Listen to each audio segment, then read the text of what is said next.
Again, that's an issue which is not that far off. We're not that far off on. We have transparency pretty much. What we've got is too many people making too high wages for not doing enough work. You know, in my humble opinion. I mean, you've got people out there making $500,000, you know, for what? I mean, it's a problem. And this is something which has occurred ever since DeBell. You know, Evan brought it in as you're going to pay. He said he was going to pay a few people very highly and really make them work, and that was going to be great. And it wouldn't be a plethora of people, but just a few. Well, as it turned out, it's more, and they're all getting paid more, which takes away from the rest of the operation. And I think everybody sees that, and there's a lot of resentment about it. I mean, there's no question about it. People are going to want to know, you know, what'd you do for that money? You know, tell us what you did.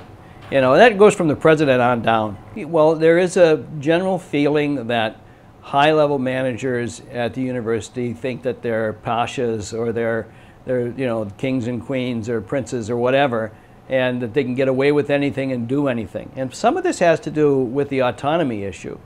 You know, the university wanted autonomy. A lot of our members like the idea of autonomy, and that's a good thing. Autonomy is not a bad thing.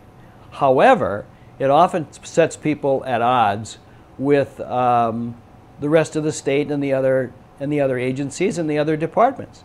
You know, if you're going to have autonomy at the university, at least you ought to do is show up for the cabinet level meetings. You know, if you you know, you ought to pretend that you're part of the process and part of the group. You know, you ought to want to have people around you a little bit. You know, one of the things that Dr. Musto has understood from day one is that he knows how to work with other people in the union movement.